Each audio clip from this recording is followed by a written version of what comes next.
Students अब हम करने जा रहे हैं IMUCT का मॉक टेस्ट पेपर। सेक्शन है फिजिक्स। फर्स्ट क्वेश्चन इज, ये आपको एक फिगर दे रखी है। The electric field lines in which an electric dipole P is placed at shown. आपको इलेक्ट्रिक फील्ड लाइंस में एक डायपोल रख रखा है और इन ऑप्शंस में देखना कि क्या करेक्ट है। The dipole will not experience any force, क्या इस पे कोई फोर्स नहीं लगेगी। The dipole will experience a force towards right, dipole जो है उस पे फोर्स लगेगी राइट की तरफ या फिर लेफ्ट की तरफ, या फिर फोर्स लगेगी इस पे ऊपर की तरफ। जैसे आप देख पा रहे हैं कि इलेक्ट्रिक फील्ड लाइंस कैसे हैं, इस तरीके से हैं। तो इस वाले पोर्शन में दिख रहा है कि electric field lines are crowded much closer to each other in comparison to this point. यहाँ पे इलेक्ट्रिक फील्ड लाइंस पास पास हैं, तो इसका मतलब क्या है, क्राउडेड है। इलेक्ट्रिक फील्ड की जो स्ट्रेंथ है यहाँ पे वो क्या है, ज्यादा है। तो ये क्या हो रहा है, इलेक्ट्रिक फील्ड डिक्रीज हो रहा है, तो मतलब स्ट्रेंथ क्या होती जा रही है, वीक होती जा रही है। तो मैक्सिमम स्ट्रेंथ कहाँ होगी, लेफ्ट की तरफ। तो फोर्स कहाँ लगेगी मैक्सिमम, लेफ्ट की तरफ।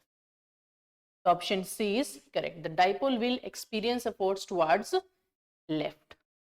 स्ट्रॉन्ग इलेक्ट्रिक फील्ड है, यहाँ पे स्ट्रॉन्ग फोर्स लगेगी लेफ्ट की तरफ, ठीक है, क्योंकि इलेक्ट्रिक फील्ड लाइंस क्या है, much closer to each other. That's the electric field at a point is, electric field जो होता है किसी पॉइंट पे, is always continuous and discontinuous if there is a charge at that point, continuous if there is no charge at that point, and discontinuous if there is a charge at that point. Always continuous or discontinuous if there is a negative charge at that point, always continuous and discontinuous if there is a charge. तो अगर कहीं पे charge है तो charge के आसपास क्या होगा, इलेक्ट्रिक फील्ड होगा, इलेक्ट्रिक फील्ड लाइंस निकलेंगी। एक चार्ज है, यहाँ से इलेक्ट्रिक फील्ड लाइंस निकली, अगर हम बीच में कुछ चार्ज पुट कर देंगे तो क्या हो जाएगा, वहां पे क्या होगा, कंटिन्यूस नहीं रहेगा वो इलेक्ट्रिक फील्ड, दूसरे वाले का इंटरेक्शन होगी। तो option B is correct, continuous होगा ये वाला इलेक्ट्रिक फील्ड अगर कोई चार्ज नहीं होगा उस पॉइंट पे, और डिसकंटिन्यूस होगा कब, if there is a charge at that point. ठीक है, ये कंटिन्यूस रहेगा आगे अगर कोई चार्ज नहीं होगा तो, और अगर कोई चार्ज वहां पे होगा, यहाँ पे अगर कोई चार्ज हम पुट कर दें तो ये क्या हो जाएंगे, इलेक्ट्रिक फील्ड लाइंस डिसकंटिन्यूस हो जाएंगी। Understand? So option B is correct. A metallic spherical shell has an inner radius r1 and outer radius r2. A charge q is placed at the center of the spherical capacity. एक spherical shell है जिसकी inner radius कितनी है, r1 है, और इसकी outer radius कितनी है, r2 है। एक चार्ज को इनकी कैविटी में पुट कर दिया गया है। What will be the surface charge density on the inner surface? Inner surface पे surface charge density का क्या फॉर्मूला होगा? तो charge is placed at the center of the spherical cavity is positively charged. इस चार्ज को वहां पे रखा गया है, वो क्या है, प्लस क्यू है, पॉजिटिवली चार्ज है। तो उसके इनर साइड पे क्या होगा, इंडक्शन। इंडक्शन में क्या होता है, अपोजिट पोलैरिटी का चार्ज इंड्यूस होता है। तो अगर यहाँ पे उन कैविटी के बीच में अगर पॉजिटिव चार्ज है तो अंदर क्या होगा, नेगेटिव चार्ज होगा। चार्जिंग बाय इंडक्शन से अपोजिट चार्ज क्रिएट होगा, तो नेगेटिव चार्ज की वजह से क्या होगा, सरफेस चार्ज डेंसिटी नेगेटिव होगी। सरफेस चार्ज डेंसिटी क्या होती है, sigma. Sigma is equal to Q upon A. Area कितना होगा स्फेयर के केस में, Q upon 4 pi R, inner का है तो r1 स्क्वायर, और ये चार्ज नेगेटिव था तो नेगेटिव, तो minus Q. Option B minus Q upon 4 pi r1 square. तो ये सरफेस चार्ज डेंसिटी होगी। उनके बीच में जब पॉजिटिव चार्ज रखा है, इनर पूछा गया है कि अंदर वाली साइड पे क्या होगा, तो इनर क्या होगा, चार्जिंग बाय इंडक्शन से अपोजिट चार्ज होगा वो इंड्यूस होगा, तो जो डेंसिटी होगी वो भी नेगेटिव होगी। तो डेंसिटी क्या आएगी, और इनर का रेडियस कौन सा है, तो डिस्टेंस भी वही होगा, तो r1 स्क्वायर, तो minus Q upon 4 pi r1 square. The current in the arm CD of the circuit will be, कितना करंट होगा, तो KCL अप्लाई करेंगे यहाँ पे।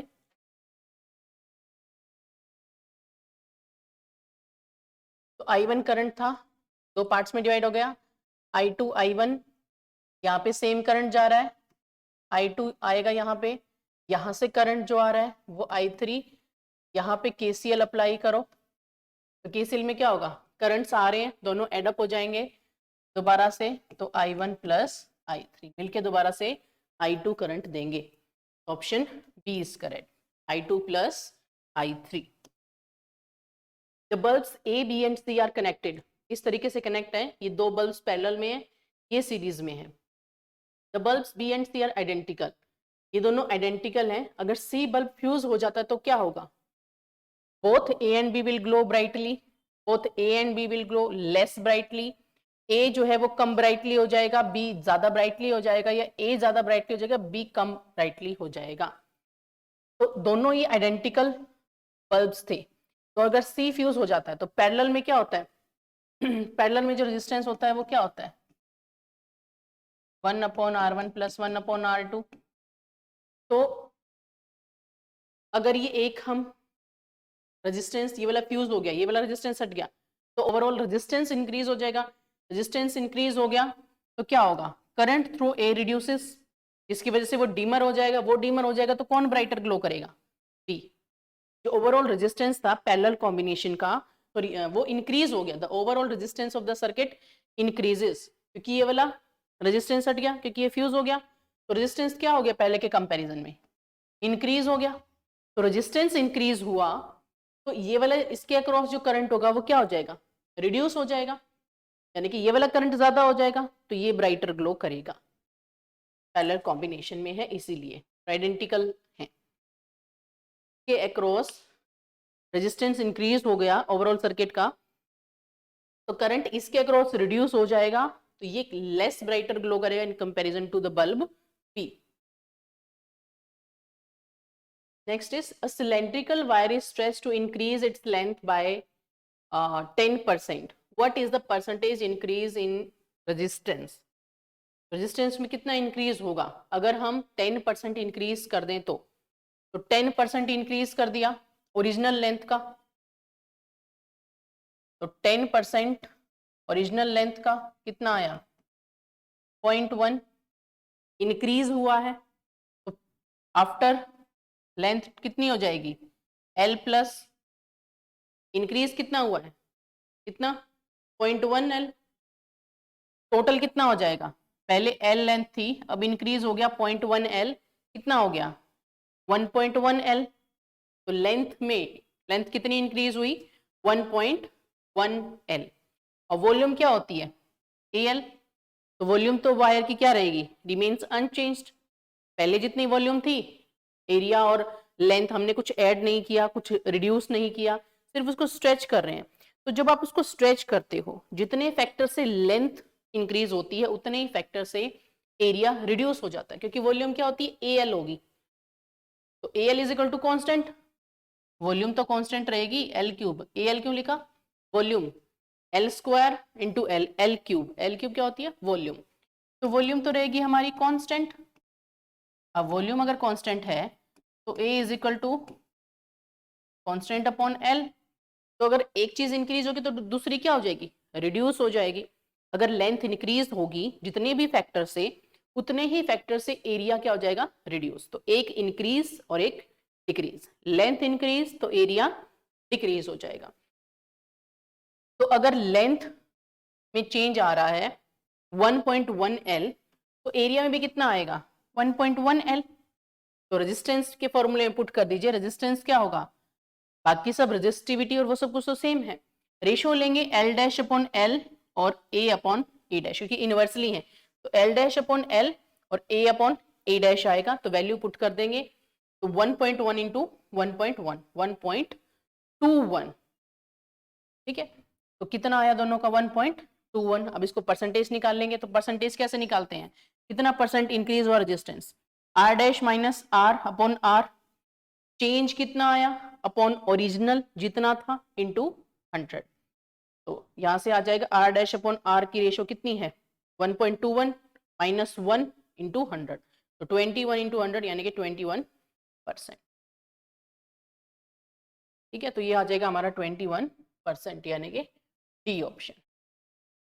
आई होप ये क्लियर हो गया होगा, ठीक है, क्योंकि जो रेजिस्टेंस होता है R is equal to rho L upon A होता है, अगर एरिया में चेंज कितना आया है 1.1 आया है, तो इसमें भी कितना आएगा, मतलब ये उतने ही फैक्टर से रिड्यूस हो जाएगा। अगर ये इंक्रीज हो रहा है तो ये उतने ही फैक्टर से रिड्यूस हो जाता है, 1.1 हो जाएगा, तो ये ऊपर जाके मल्टीप्लाई हो जाता है, तो इसलिए 1.1 इंटू 1.1 आया है यहाँ पे ये चीज।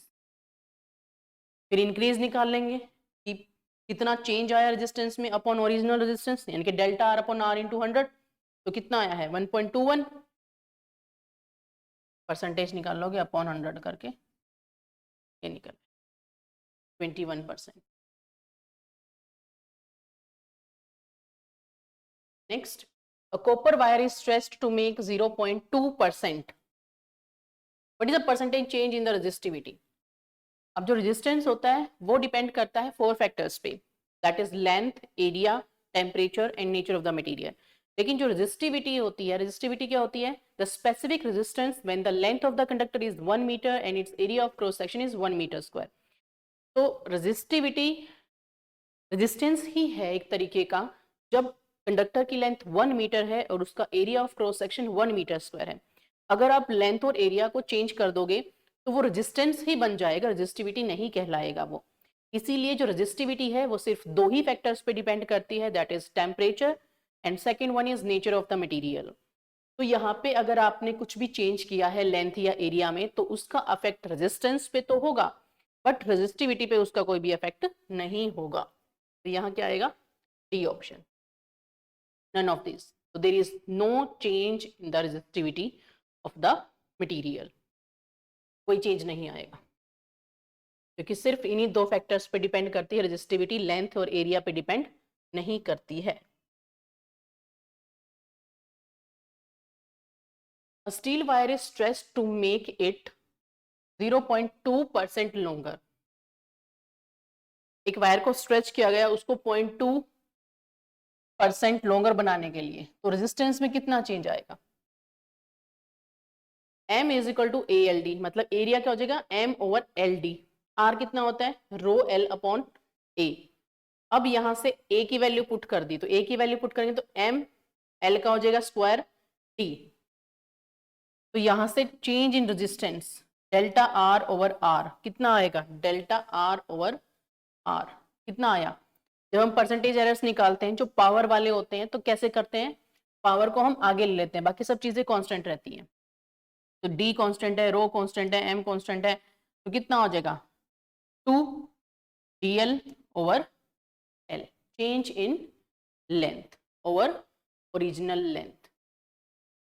तो यहाँ पे इसकी वैल्यू पुट कर दी, डेल्टा आर ओवर आर किसके इक्वल है 2 delta L over L into 100, तो ये 2 है और डेल्टा एल कितना चेंज आ रहा है हमारा 0.2% आ रहा है इंटू 100, कैंसिल आउट हो जाएगा, 100 से 100 कितना आएगा 0.4%।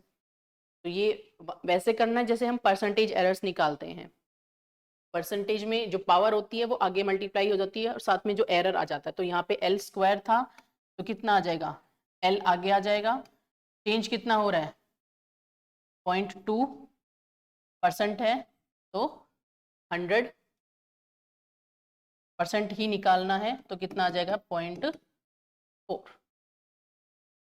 आई होप ये क्लियर हो गया होगा।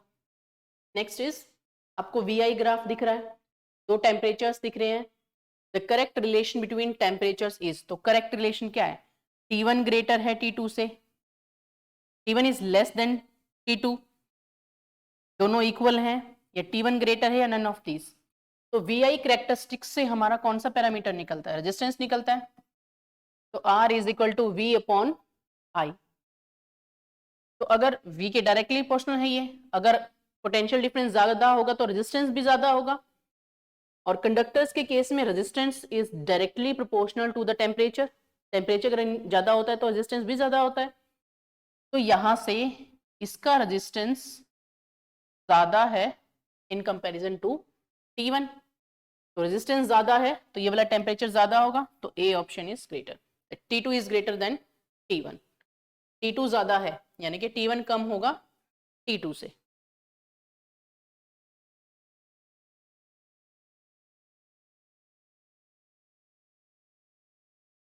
Steel wire of resistance R not, एक स्टील वायर थी जिसका रेजिस्टेंस आर नॉट था, उसकी लेंथ इंक्रीज की गई n टाइम्स, तो ओरिजिनल लेंथ के लिए। तो इसका एक डायरेक्ट ही फॉर्मूला है कि जो न्यू रेजिस्टेंस होगा वो क्या होगा, n स्क्वायर होता है ओरिजिनल के।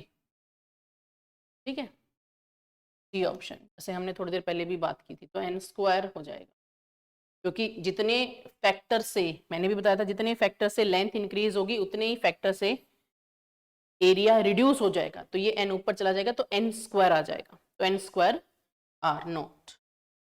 Next is a current I is flowing through a resistor R connected to a primary cell. If the resistance connected is reduced to half its value. A current I is flowing through a resistor R. एक primary cell है के across एक resistance connect है। अगर resistance को half कर दिया जाता है तो न्यू करंट क्या होगा, तो R is equal to, primary cell है तो उसका इंटरनल रेजिस्टेंस भी होगा, तो R इज इक्वल टू कितना होता है, ओम्स लॉ से R is equal to V/I। तो यहाँ पे करंट पूछा गया है, तो करंट कितना हो जाएगा, V/R प्लस इंटरनल रेजिस्टेंस। तो करंट कितना हो गया है, ट्वाइस हो गया है, क्योंकि जब आप इसको हाफ कर दोगे तो ये कितना हो जाएगा, ट्वाइस हो जाएगा। इनवर्सली प्रोपोर्शनल है ना दोनों, तो अगर इसको हाफ कर दिया तो ये कितना हो जाएगा, ट्वाइस। लेकिन साथ में इंटरनल रेजिस्टेंस भी है, तो 2I से ये लेस होगा, लेस देन 2I। कि इंटरनल रेजिस्टेंस भी जो है वो काउंट होगा। अगर इंटरनल रेजिस्टेंस नहीं होता तो क्या होता, अगर आप रेजिस्टेंस हाफ कर रहे हो तो इनवर्सली प्रोपोर्शनल है करंट, तो वो ट्वाइस हो जाता, लेकिन यहाँ पे इंटरनल रेजिस्टेंस है इसलिए less than 2I। Next is the charge flowing through the wire depends as, Q आपको दे रखा है 3t square plus 2t plus 5, time आपको दे रखा है 1 सेकेंड, आपको करंट फाइंड आउट करना है इन 1 सेकेंड।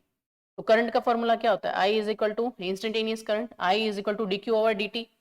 Q को आपको वैल्यू दे रखी है, डिफरेंशिएट कर दो, डिफरेंशिएट में क्या करते हैं, पावर आगे और एक माइनस, तो ये हो जाएगा 60 प्लस 2 और कांस्टेंट का हो जाएगा 0, तो 60 प्लस t। अब इसको फिर डिफरेंशिएट करना है तो कितना आएगा 6, तो 1 सेकेंड में कितना आ जाएगा 6 amperes. The magnetic field of Earth can be modeled by that of a point dipole placed in the center of the Earth. जो डायपोल है at the centre of the अर्थ, उसका कुछ ना कुछ मैग्नेटिक फील्ड है, डायपोल का कुछ ना कुछ मैग्नेटिक फील्ड है। The dipole axis makes an angle 11.3, तो डायपोल कितना एंगल बना रहा है, 11.3 बना रहा है with the axis of the earth at Mumbai declination is nearly 0, क्योंकि earth's magnetism, the magnetic field lines of the earth resemble that of the magnetic dipole। वैसे तो ये हाइपोथेटिकल की कोई मैग्नेट नहीं है, क्योंकि सारे के सारे बहुत सारे चार्जेस आयंस वगैरह अर्थ के साथ रोटेट कर रहे हैं, मूविंग चार्ज है, and moving charge creates magnetic field, तो अर्थ को एज अ ह्यूज मैग्नेट माना जाता है। अब ह्यूज मैग्नेट है वो, तो उसके अराउंड मैग्नेटिक फील्ड लाइंस भी होंगी, तो वो इसके साथ रिजेंबल कर रही हैं। The magnetic dipole placed at the centre of the Earth. The axis of the dipole doesn't coincides with the axis of rotating of the Earth, but it is tilt approximately by 11.3 degree with the respect of the later. Declination कितना हुआ, west to east, मतलब straight line हुई। Option, the declination varies, कहाँ से कहाँ करेगा, between 11.3 degree west to 11.3 degree in a permanent magnetic room temperature। Permanent magnet में क्या होता है, मैग्नेटिक जो डायपोल्स होते हैं they align themselves in a particular direction, बहुत ही इजीली वो अलाइन कर लेते हैं एक दूसरे को, तो क्या होगा, magnetic moment of each molecule is 0, the individual molecules have non zero magnetic moment, domains are perfect partially aligned, the domains are all perfectly aligned. So permanent magnet में क्या होता है, पूरा वो फेरोमैग्नेटिक मटेरियल की तरह बिहेव करती है, तो domains are all perfectly align, पूरी तरीके से वो अलाइन होते हैं, कुछ ना कुछ डाइपोल मोमेंट उनका होता है।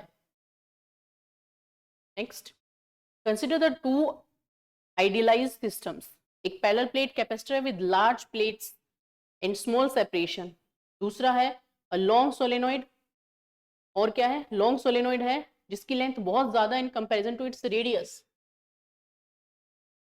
एक तो ये दोनों पॉइंट्स थे। इन फर्स्ट क्या दे रखा है आपको, E is ideally treated as a constant, मतलब E कांस्टेंट है बिटवीन द प्लेट्स और बाहर जीरो है। दूसरा, magnetic field is constant, electric field भी कांस्टेंट था प्लेट्स के बीच में और बाहर जीरो था, मैग्नेटिक फील्ड भी कांस्टेंट है अंदर और बाहर जीरो है।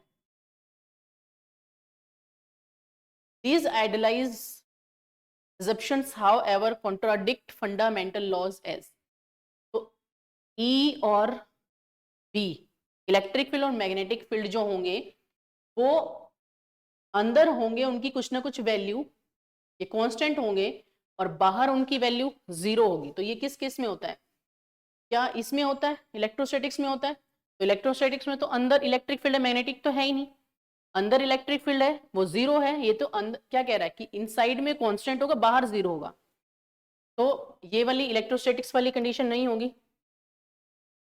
Next, magnetism agrees with E dot ds is equal to zero,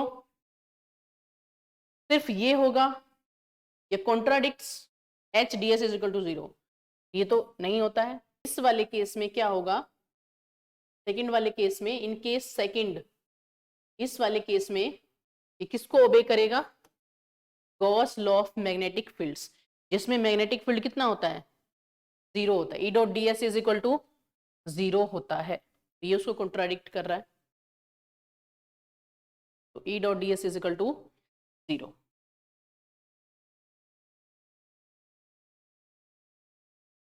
S is a surface of a lump, कोई एक S है, सरफेस है, कोई एक मैग्नेटिक मटेरियल है, तो उसमें क्या क्या चीजें होंगी, B और H। B is the magnetic field intensity या मैग्नेटिक फील्ड कह लो, H is the intensity of magnetization, यानी कि वो मटेरियल कितना मैग्नेटाइज हो पा रहा है। तो B जो होंगी, जो मैग्नेटिक फील्ड लाइंस होंगी वो क्या होती हैं, दे फॉर्म कंटिन्यूअस लूप्स, बाहर उनकी जो डायरेक्शन होती है नॉर्थ टू साउथ होती है, अंदर साउथ टू नॉर्थ होती है। तो lines of B are necessarily continuous, तो कॉन्टिन्यूस होंगी, और जो एच है उसकी कॉन्टिन्यूस नहीं होंगी, तो ये बात तो ठीक है।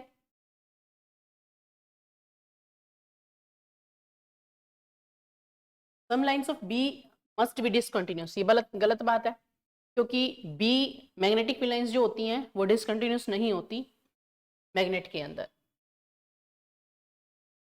बी की कॉन्टिन्यूस होंगी और एस एच की कॉन्टिन्यूस होंगी। ये कोई ज़रूरी नहीं है कि एच मैग्नेटिक जो इंटेंसिटी है वो भी कंटिन्यूस हो, सम लाइंस में B, some lines of B must be discontinuous, ये भी गलत है, क्योंकि बी की तो कंटिन्यूस होंगी, एच की कंटिन्यूस और डिसकंटिन्यूस दोनों हो सकती हैं, डिसकंटिन्यूस ही होती हैं, तो ए ऑप्शन इज करेक्ट, कि वो जो एच है वो वेरी करता रहता है इनसाइड एंड आउटसाइड, तो सेम नहीं होता या कंटिन्यूस नहीं होता है, बट बी जो है वो आउटसाइड और इनसाइड दोनों ही केसेस में कंटिन्यूस होती हैं जो मैग्नेटिक फील्ड लाइंस होती हैं। The primary origin of magnetism lies in, जो मैग्नेटिज्म है वो उसका जो प्राइमरी ओरिजिन है, जो जनरेट हुआ है वो कहाँ से हुआ है, atomic currents and intrinsic spin of electron, Pauli exclusion principle, intrinsic spin of electron, polar nature of molecules and intrinsic spin of electron, atomic currents and polar nature of molecules. तो किसकी वजह से है, atomic currents and intrinsic spin of electron, electron revolve करता है उसकी वजह से करंट क्रिएट होता है, और वो एक लूप की तरह, जो मैग्नेटिक लूप है डाइपोल है उसकी तरह बिहेव करता है, मैग्नेटिज्म होता है। जैसे अर्थ के केस में भी हमने बताया था कि जो इलेक्ट्रॉन्स हैं, एटम्स हैं, आयन्स हैं, जब अर्थ रोटेट करती है तो वो साथ साथ रोटेट करते हैं, तो वो मैग्नेटिज्म का एक कॉज है। तो प्राइमरी ओरिजिन है मैग्नेटिज्म का कि इलेक्ट्रॉन स्पिन करता है, और एटॉमिक करंट्स, एटम्स हैं हमारे आसपास, इलेक्ट्रॉन्स हैं, आयन्स हैं, अर्थ मूव करती है, तो ये सारे चार्जेस मूव करते हैं और moving charges creates electric field as well as magnetic field. तो मैग्नेटिज्म का कारण हुआ atomic currents and intrinsic spin of electron.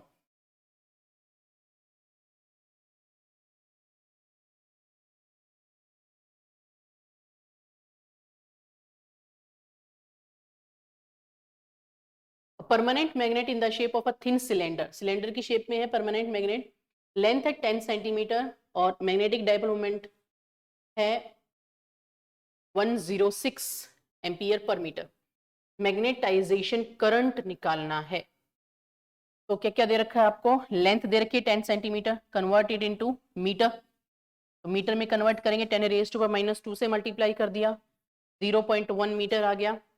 Magnetisation current I am से रिप्रेजेंट कर दिया इसको, तो एम क्या होता है, करंट ओवर एल, लेंथ, तो यहाँ से आई एम आ जाएगा आपका, मल्टीप्लाई कर दोगे तो ये दे रखा है आपको 10⁻6 और ये है 0.1, तो मल्टीप्लाई कर दे तो 10⁻5,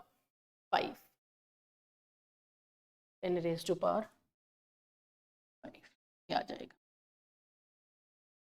20th question is a paramagnetic sample shows a net magnetization of 8 ampere per meter when placed in an external magnetic field of 0.6 Tesla at a temperature of 4 Kelvin. When the same sample, दूसरा sample लिया है उसको external magnetic field में रखा 0.2 Tesla at a temperature of 16 Kelvin, the magnetization will be,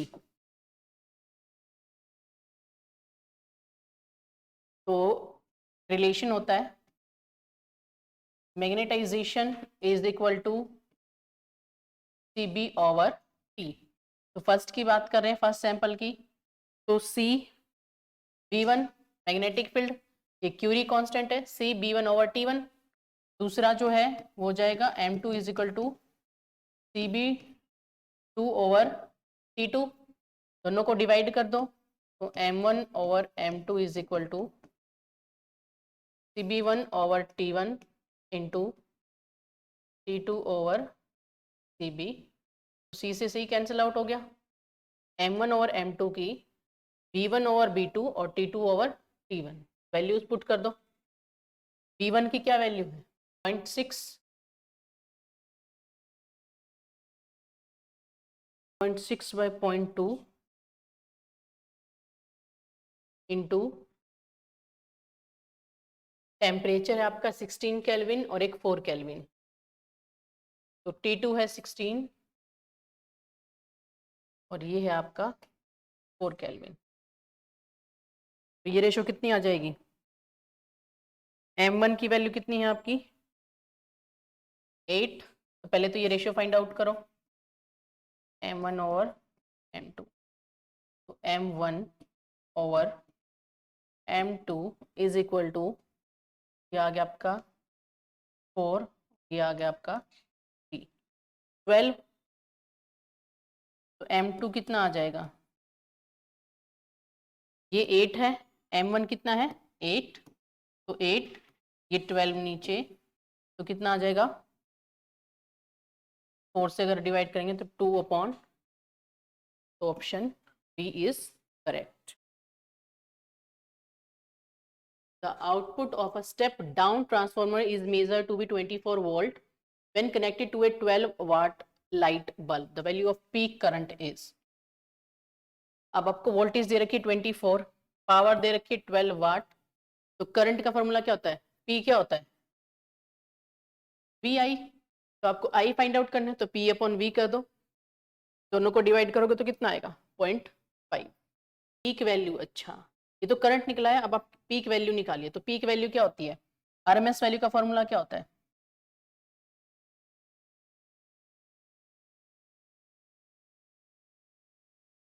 तो RMS value का formula होता है I0 ओवर 2, तो पीक वैल्यू निकालनी है, पीक यानी कि I0 निकालना है, तो वो तो IRMS आई है, IRMS इंटू √2, तो वो कितना आया है 0.5 ओवर √2 यानी कि 1/2 इंटू √2, तो वैल्यू पुट कर दो तो कितना आया 1 upon √2, A option is correct.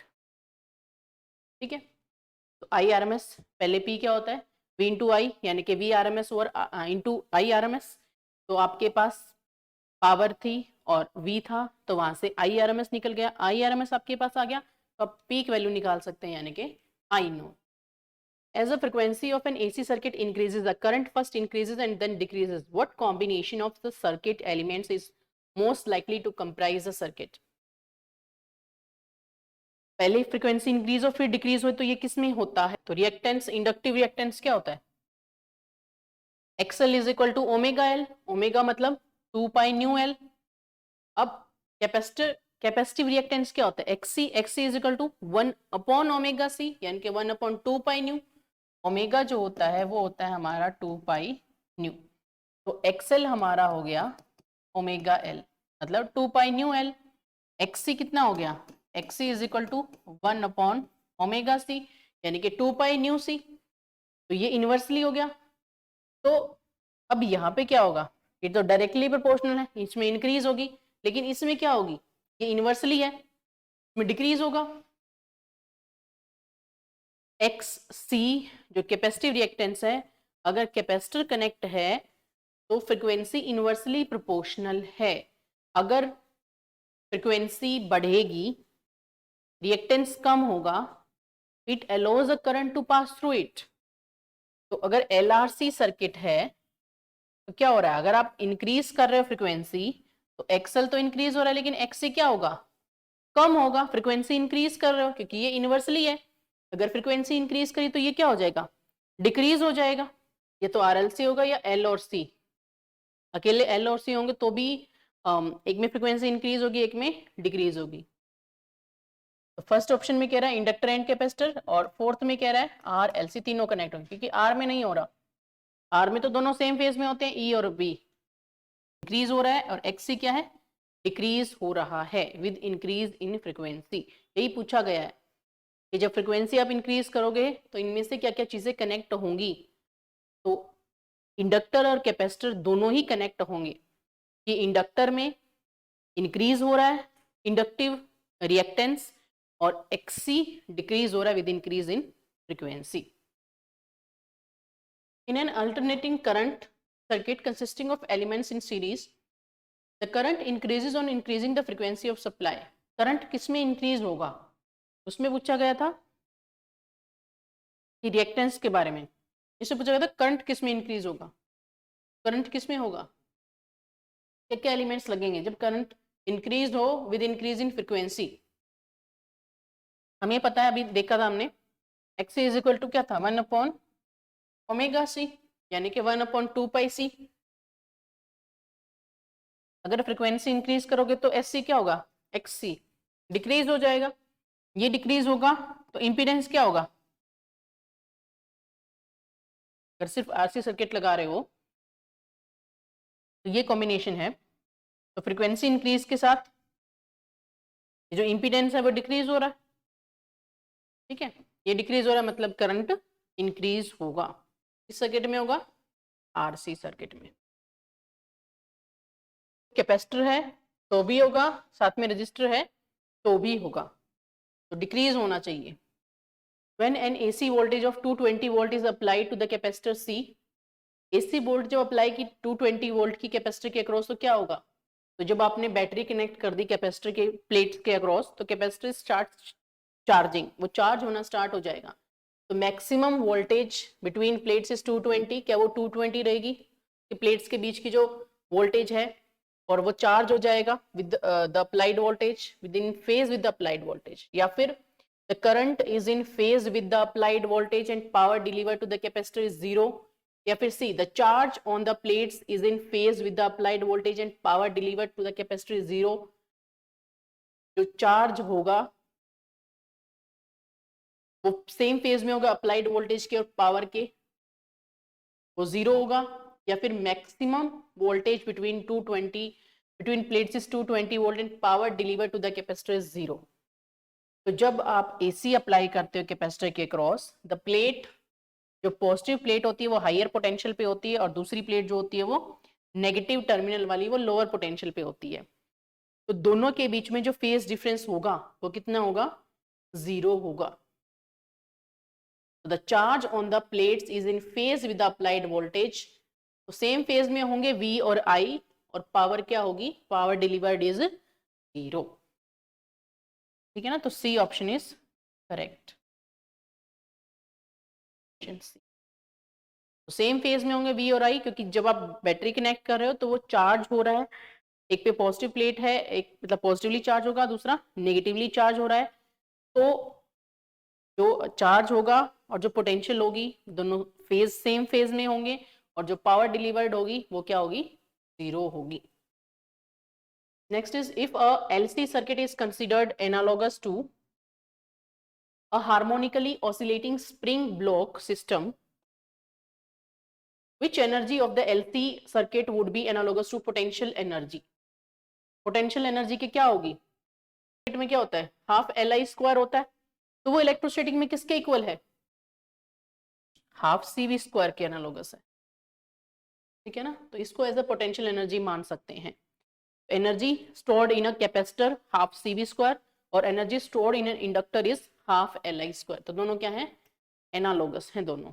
Electrostatic energy analogous है, तो जब आप एक कैपेसिटर और इंडक्टर कनेक्ट करते हो AC के अक्रॉस, तो इंडक्टिव एनर्जी तो half LI square is converted into half CV square, और half CV square into half LI square, तो LC ऑसिलेशंस बनती जाती हैं। ठीक है, दोनों एनर्जी क्या है, कन्वर्ट होती रहती है वहां पे आपस में।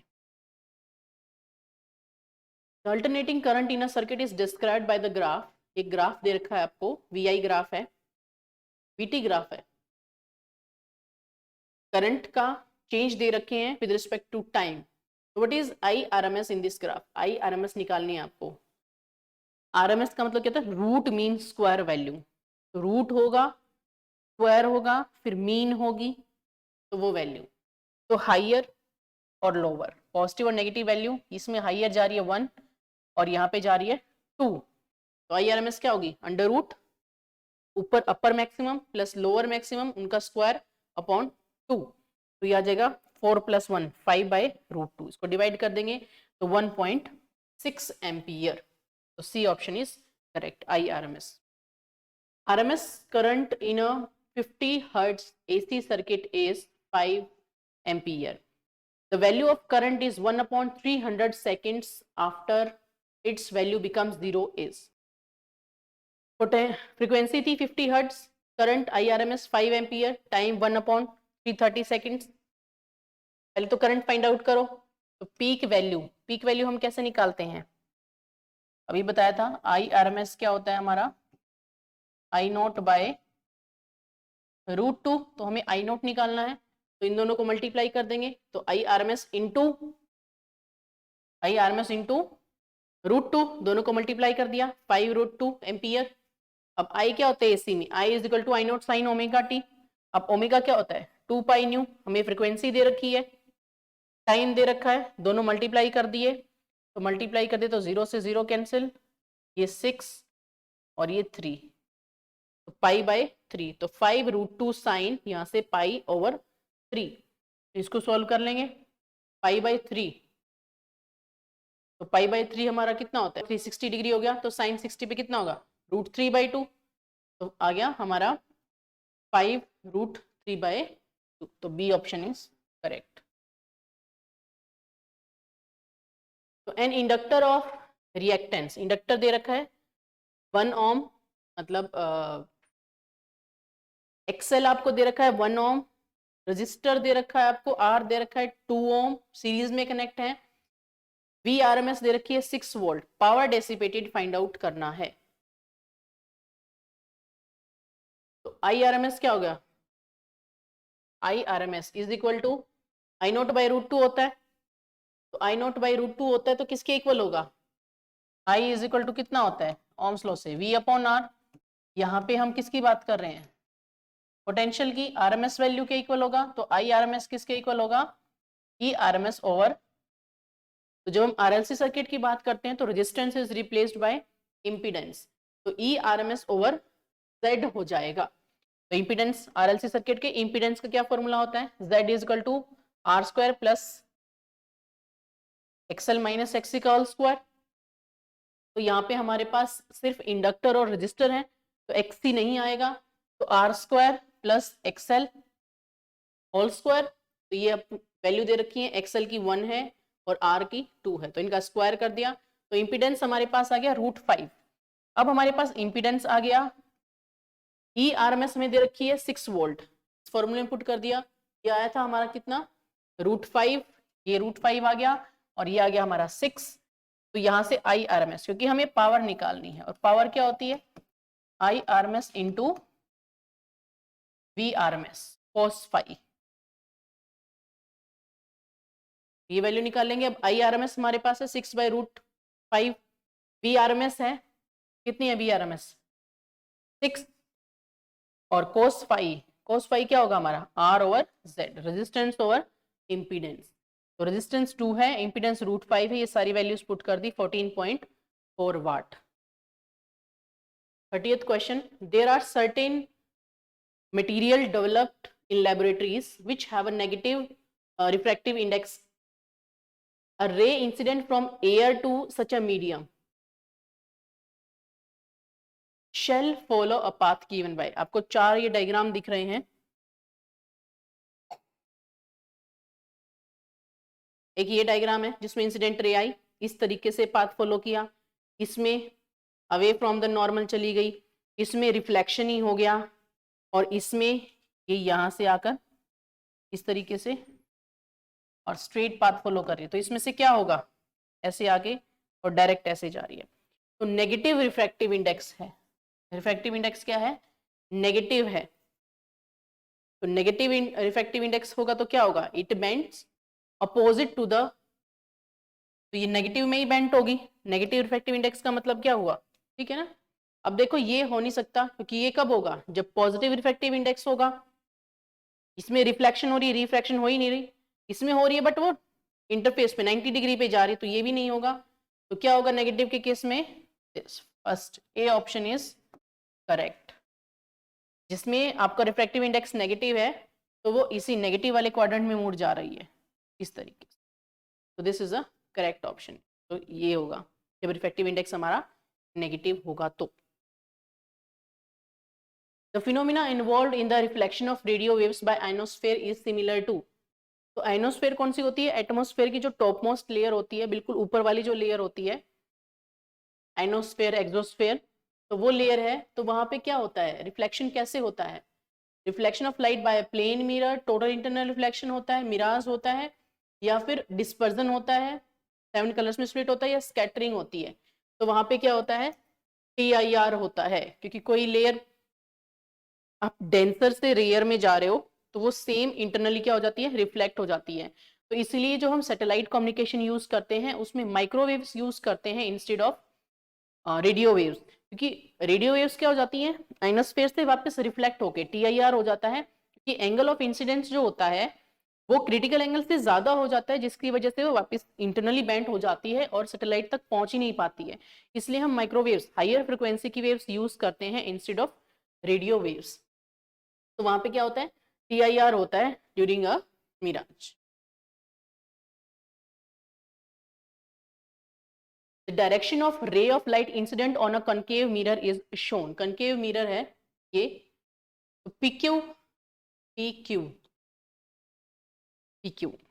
ये वाली, ये आपको इंसिडेंट लाइट दिख रही होगी, तो ये इंसिडेंट लाइट है, तो आपको रिफ्लेक्टेड लाइट बतानी है, आफ्टर रिफ्लेक्शन जो लाइट है वो कैसे जाएगी, रे कैसे जाएगी 1 2 3 4 से, 1 से जाएगी, 2 से जाएगी, 3 रिफ्लेक्ट होगी या 4, तो ये देखो ध्यान से देखो किस में से जा रही है, it passes from the focus point, तो जब प्रिंसिपल फोकस में से कोई रे जाती है तो रूल क्या होता है after reflection it will be parallel to the principal axis, तो फोकस में से पास होने के बाद इससे टकराने के बाद क्या होगा इट विल गो पैरेलल, तो क्या आएगा ऑप्शन 2, ये होगा नहीं क्योंकि ये कुछ और ही एंगल बना रही है, ये क्या कर रही है ऐसे आ रही है, तो ये कौन सा एंगल हुआ, और ये बिल्कुल ही फोर्थ वाली बिल्कुल ही उधर जा रही है अपोजिट डायरेक्शन में, तो क्या होगा सेकंड ऑप्शन, तो सेकंड रे जो है वो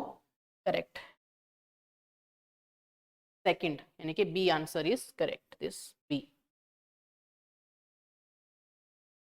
A car is moving with at a constant speed of 60 km per hour on a straight road.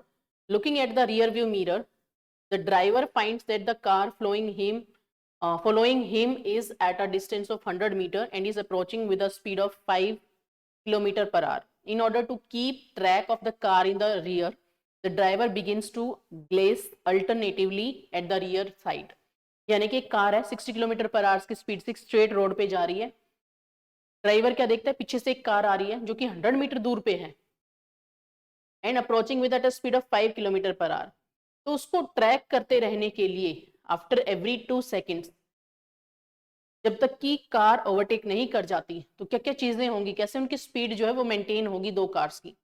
The speed of the car in the rear is 65. जरूरी नहीं है कि शीशे में भी जो कार दिखाई दे रही है ड्राइवर को, वो भी उसकी भी सेम स्पीड हो जो उसकी कार की है.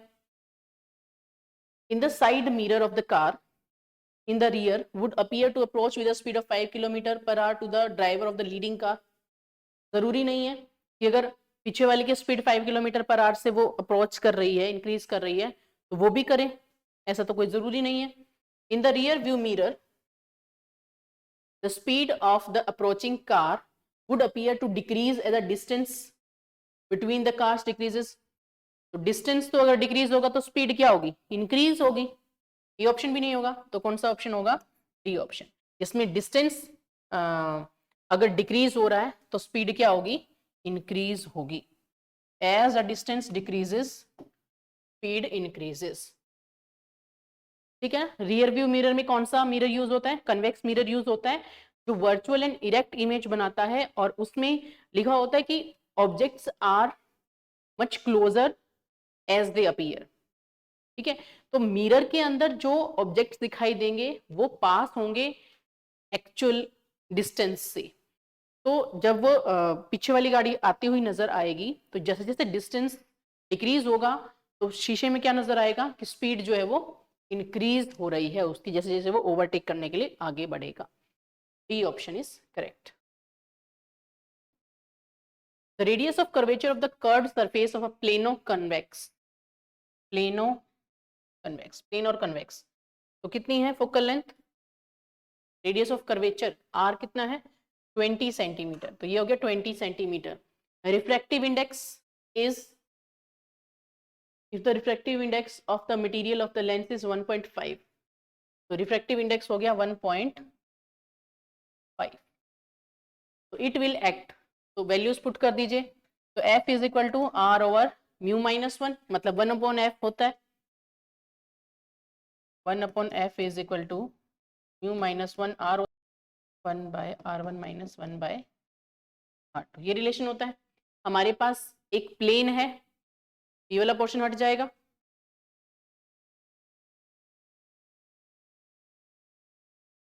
तो प्लेन के केस में वो हट गया, सिर्फ हमारे पास क्या रह गया, कॉन्वेक्स रह गया.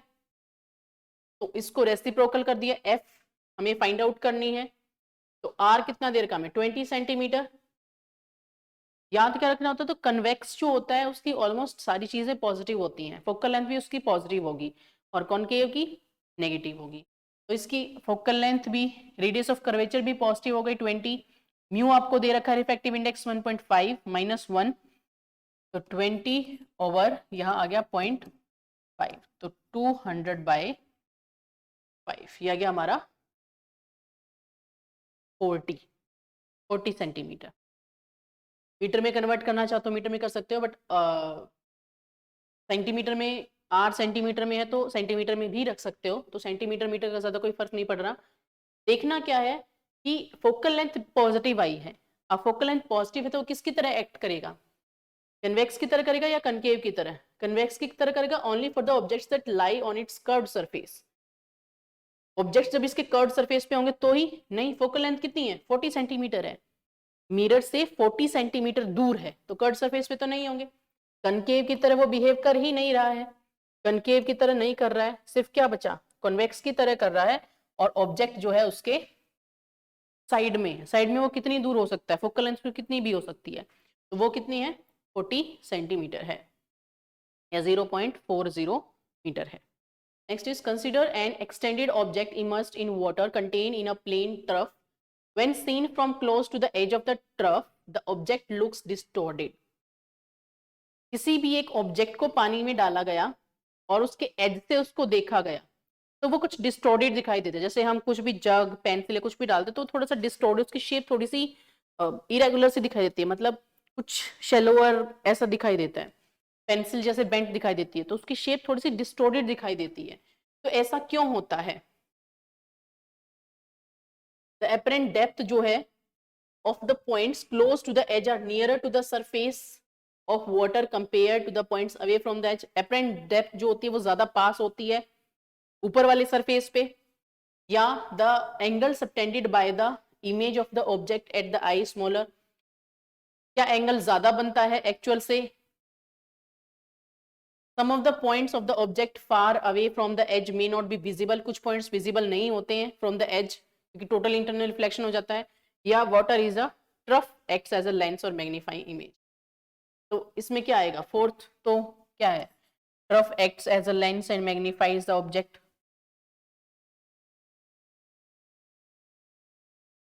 ऊपर से देखेंगे तो उसकी डेप्थ थोड़ी सी ऊपर दिखाई देती है, होता है ना?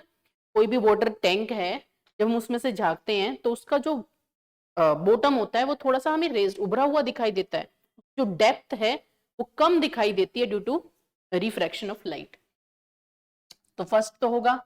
सेकंड, एंगल सबटेंडेड, वो भी लार्ज बनेगा, सॉरी स्मॉलर बनेगा। पहले लार्ज बनता नीचे तक जाता, अब कितना हो गया? जब भी कोई चीज है यहाँ पे ड्यू टू रिफ्रैक्शन क्या होगा? ये ह्यूमन आई है तो वो चीज है एक्चुअली यहाँ पे, बॉटम है यहाँ पे, लेकिन हमें वो चीज ड्यू टू रिफ्रैक्शन कुछ यहाँ दिखाई देती है। तो पहले एंगल ज्यादा था, अब एंगल क्या बनेगा? स्मॉल बनेगा। स्मॉलर बने तो फर्स्ट सेकंड करेक्ट है, डी होगा नहीं। थर्ड, टीआईआर की वजह से अगर बहुत ही दूर ऑब्जेक्ट है तो हमें दिखाई भी नहीं देता पानी में, है ना, क्योंकि अंदर अंदर लाइट क्या होती रहती है? रिफ्लेक्ट होती रहती है पानी के अंदर। तो ये भी ठीक है। तो फर्स्ट सेकंड एंड थर्ड, तो किसमें करेक्ट है? ये option B. Rectangular block of glass, एक रेक्टेंगुलर ब्लॉक है, कांच का बना हुआ है ABCD, जिसका रिफ्रैक्टिव इंडेक्स कितना है? 1.6। एक पिन को यहाँ प्लेस कर दिया गया है AB के बीच में। जब आप AD से देखोगे तो पिन आपको कैसे दिखाई देगी? A के पास दिखाई देगी, D के पास दिखाई देगी, या फिर AD के सेंटर में दिखाई देगी, या दिखाई ही नहीं देगी? तो क्या होगा? रिफ्रैक्टिव इंडेक्स कितना दे रखा है? 1.6। अब there is a relation between critical angle and the refractive index. Critical angle और रिफ्रैक्टिव इंडेक्स में एक रिलेशन है that mu is equal to 1/sin c। तो म्यू है 1/6, तो sin c कितना आया? रेसिप्रोकल हो जाएगा, मतलब 1/6 साइन इनवर्स, तो ये वैल्यू आ जाएगी 38.7 डिग्री। अब देखो 38.7 डिग्री है, रिफ्रैक्टिव इंडेक्स इतना है, तो जब आप वहां से देखोगे AD से तो एंगल ऑफ इंसिडेंस वो जो होगा वो ज्यादा होगा क्रिटिकल एंगल से। 38.7 डिग्री है क्रिटिकल एंगल, तो एंगल ऑफ इंसिडेंस क्या होगा? ज्यादा होगा जब आप AD से देखोगे। तो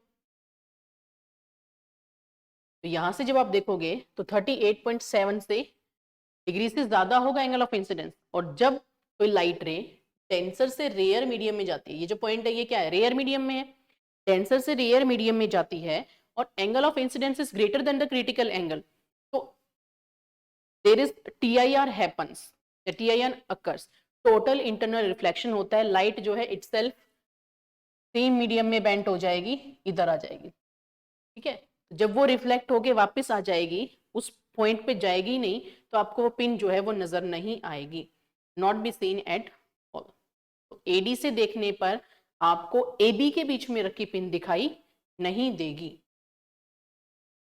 next is a ray of light is incident at an angle theta on a refracting face of a prism emerges from the other face normally if the angle of the prism is 5 degree and the prism is made up of a material of refractive index 1.5, the angle of incidence is, एक relation होता है delta is equal to mu minus 1a, mu दे रखा है 1.5, angle of prism है 5 degree, यहां से कितना आ गया? 2.5 डिग्री आ गया। Angle of refraction at the first surface is कितना होगा, पहले सरफेस पे तो 5 डिग्री था एंगल आर, तो करली इज इक्वल टू, ये delta is equal to theta minus r, तो यहां से आपका क्या आ जाएगा, ये 2.5 आया है, आर कितना है फर्स्ट इंटरफेस पे कितना होगा, ये 5 डिग्री होगा, तो थीटा कितना आ गया, उधर जाके ये ऐड हो जाएगा, तो 7.5, 5 प्लस 2.5, 7.5 डिग्री, ये आ जाएगा हमारा theta at the first interface. ठीक है,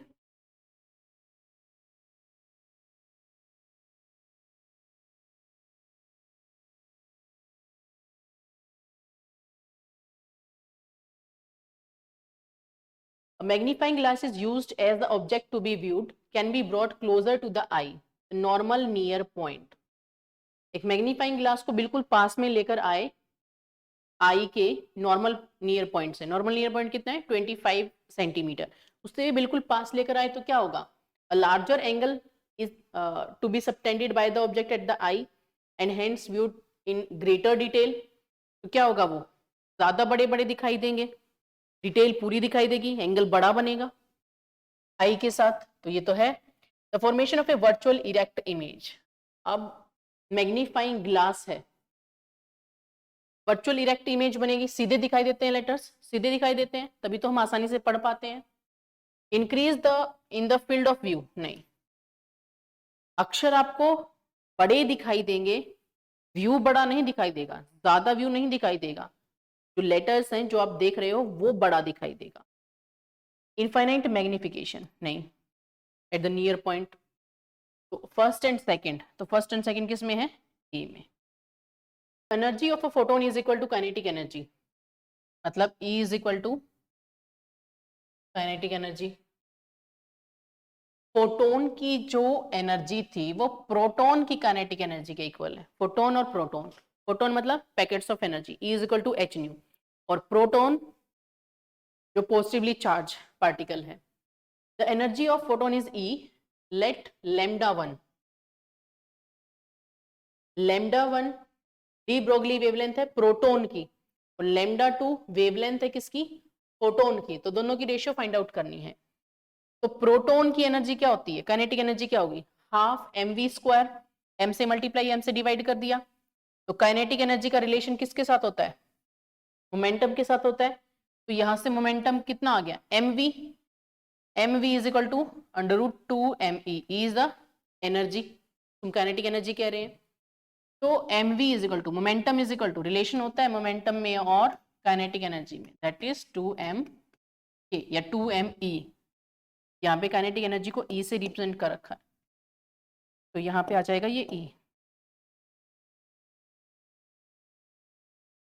अब लैम्डा 1 क्या आया, mv की जगह हमने क्या पुट कर दिया, वेवलेंथ क्या होती है, डी ब्रोगली वेवलेंथ क्या होती है, lambda is equal to h/mv या mc या p भी लिख सकते हैं मोमेंटम, तो मोमेंटम की जगह हम क्या लिख सकते हैं लैम्डा 1 में h/√2me, √2me। फोटोन में क्या होगा, एनर्जी क्या होती है, E is equal to h nu, nu is the frequency, तो h nu 2 is equal to h c upon lambda, photon की जो एनर्जी होगी वो क्या होगी, E is equal to h nu, तो हम सेकंड से रिप्रेजेंट करेंगे कि लैम्डा 2 लिखा हुआ है, इसलिए क्या लिख देंगे, एच न्यू क्या होता है C अपॉन लैम्डा, 2 है तो लैम्डा 2 आ जाएगा, जो फ्रीक्वेंसी होती है उसका रिलेशन होता है वेवलेंथ के साथ, nu is equal to C upon lambda, तो यहाँ से लैम्डा 2 निकालना है हमें, लैम्डा 1 यहाँ से आ गया, लैम्डा 2 आ गया कितना, HC/E, तो दोनों की रेशियो कर दो, लैम्डा 1 ओवर लैम्डा 2 कितना आ जाएगा, ये हो गया था h/√2me, और ये हो गया HC/E, कैंसिल आउट हो गया, C हमारा लाइट की स्पीड है वो कांस्टेंट है, m हमारा मास है इलेक्ट्रॉन का वो कांस्टेंट है, √2 वैसे कांस्टेंट है, तो कितना आ गया, ये नीचे आ जाएगा और ये ऊपर चला जाएगा, तो √E/√2, तो लैम्डा 1 ओवर लैम्डा 2 की क्या वैल्यू आई, E √E और ई हो गया 1/√E, 1/√E, ये रेशियो हुई 1/√E, मतलब ई की पावर कितनी 1/2, B option. 40, deuterium moving with velocity 2, deuterium क्या होता है, हाइड्रोजन का आइसोटोप होता है जिसमें मास नंबर 2 होता है और एटॉमिक नंबर वही सेम 1 रहता है। तो 2v और अल्फा पार्टिकल है, वेलोसिटी v के साथ चल रहा है। What is the ratio of D Broglie wavelength, दोनों की डी ब्रोगली वेवलेंथ की रेशियो क्या होगी। ड्यूटेरियम पे क्या होता है, twice the mass of proton,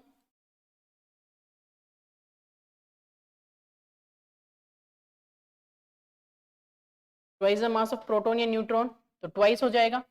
alpha particle पे मास कितना हो जाएगा 4, क्योंकि हीलियम एटम के इक्वल होता है। तो लैम्डा 1 वेवलेंथ कितनी आएगी फर्स्ट की, lambda is equal to de Broglie wavelength क्या होती है, lambda is equal to h/mv, तो m क्या है ट्वाइस है तो 4mv हो गया। इसी तरीके से alpha particle lambda 2 is equal to h/, उसका पहले से ही 4 टाइम्स है मास, तो 4mv, तो दोनों की रेशियो निकालेंगे तो कितना आएगा 1:1। A option is correct.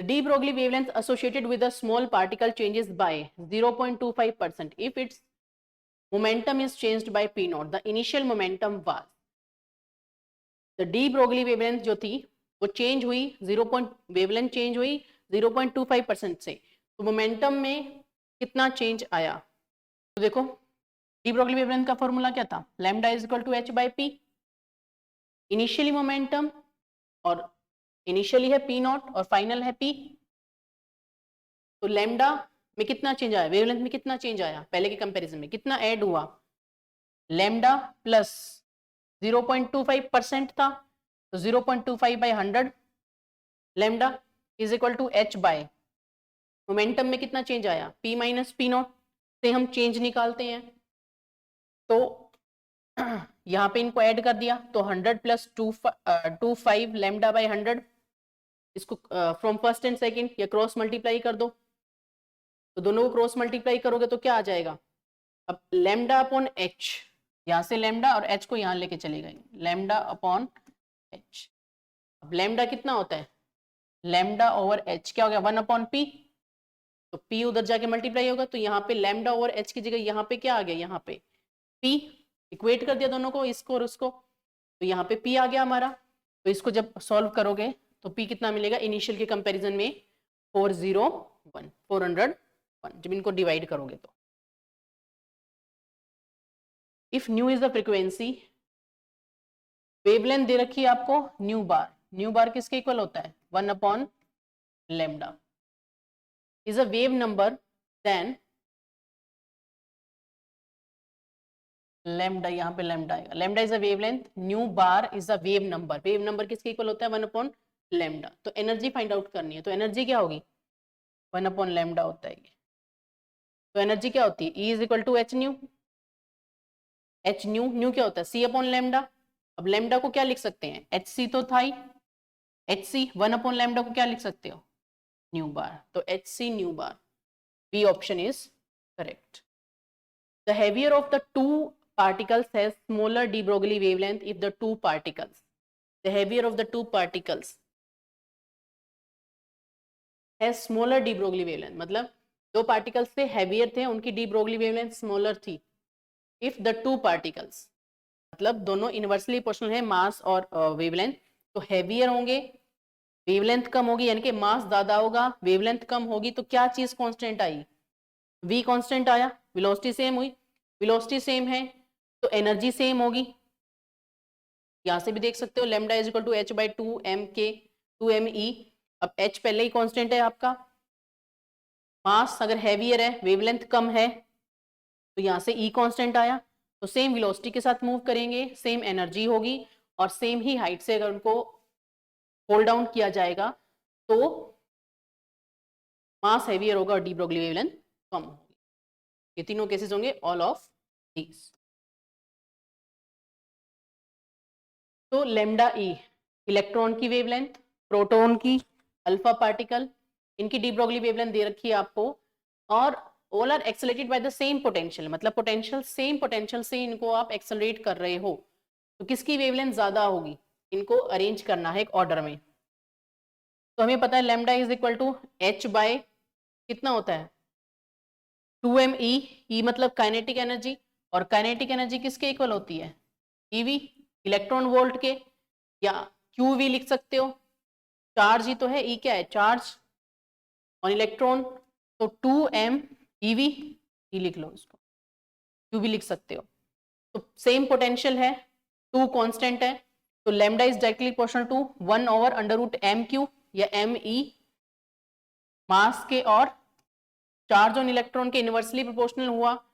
अब मास किसका ज्यादा है या चार्ज किसका ज्यादा है, देखो इलेक्ट्रॉन पे चार्ज नेगेटिव है, इसका पॉजिटिव है, इसका ट्वाइस है, तो इनवर्सली प्रोपोर्शनल है, तो अल्फा का चार्ज और मास ज्यादा है in comparison to proton and electron.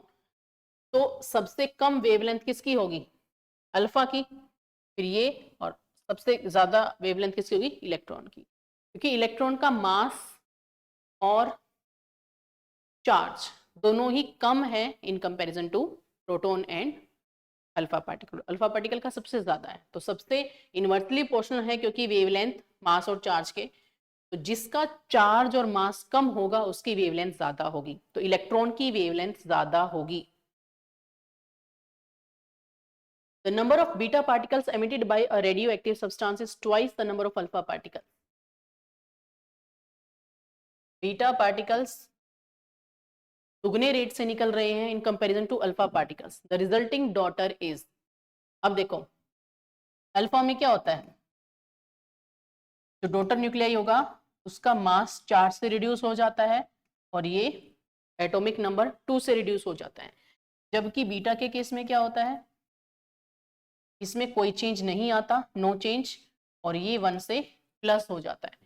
तो बीटा दुगने रेट से निकल रहे हैं, दुगने रेट से निकल रहे हैं मतलब जो एटॉमिक नंबर होगा, जो Z होगा वो +2 हो जाएगा, क्योंकि एक टाइम पे 2 निकल रहे हैं।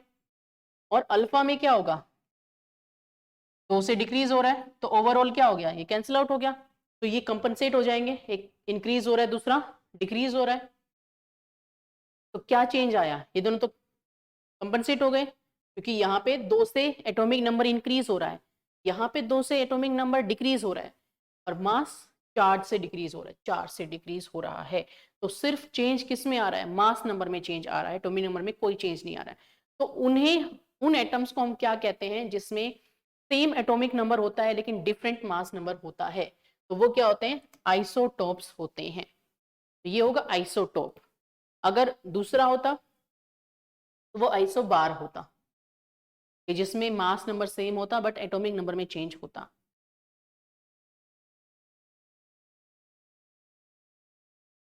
Next, in a sample of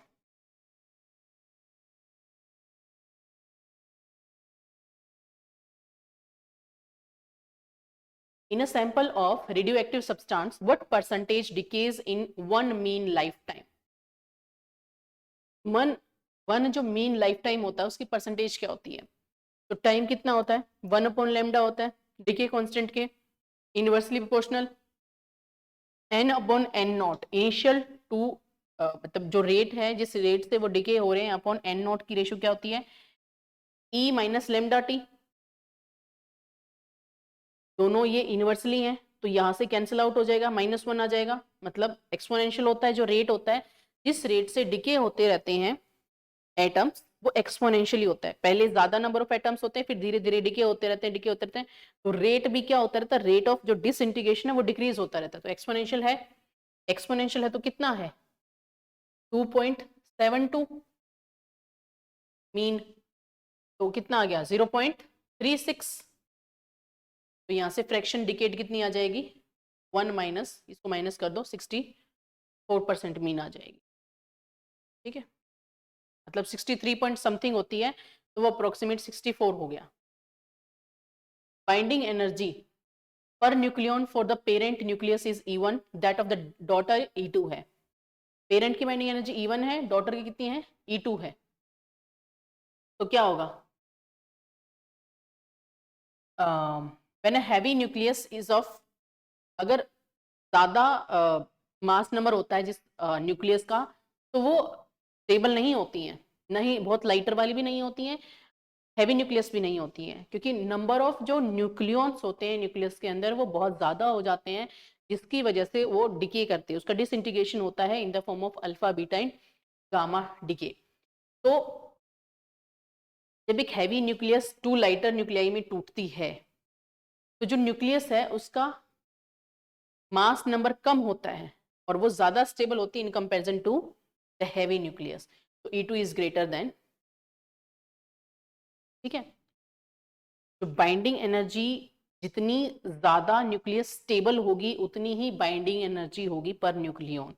तो जो हैवी न्यूक्लियस होती हैं उन वो कम स्टेबल होती हैं, जैसे हैवी न्यूक्लियस मतलब जैसे यूरेनियम है, मास नंबर 80 से जिनका ऊपर होता है वो कम स्टेबल होती हैं, बहुत ज्यादा न्यूक्लियस हो जाते हैं उनमें, इसलिए। तो जब वो न्यूक्लियस टूटती है टू डॉटर न्यूक्लियाई में, तो वो ज्यादा स्टेबल होती हैं in comparison to parent nuclei. तो इसका मतलब जो बाइंडिंग एनर्जी पर न्यूक्लियन है वो डॉटर की ज्यादा है इन कंपैरिजन टू पेरेंट। और जो बाइंडिंग एनर्जी है ये क्या शो करती है, स्टेबिलिटी को शो करती है। जो ज्यादा स्टेबल होगा उसकी बाइंडिंग एनर्जी पर न्यूक्लियन उतनी ही ज्यादा होगी। तो हाईएस्ट जो होती है वो होती है आयरन की 8.8 मेगा इलेक्ट्रॉन वोल्ट के समथिंग, जो लाइटर की होती है उनकी 7.7 मेगा इलेक्ट्रॉन वोल्ट के अराउंड होती है। तो पहले कम होती है फिर आयरन पे जाके मैक्सिमम होती है और फिर ये कर्व डिक्रीज डिक्लाइन होना स्टार्ट हो जाता है कि हैवी न्यूक्लियस जो है वो कम अनस्टेबल होती हैं, कम बाइंडिंग एनर्जी होती है उनकी, इसलिए न्यूट्रॉन टू प्रोटॉन रेशियो जो है वो बैलेंस नहीं होती है।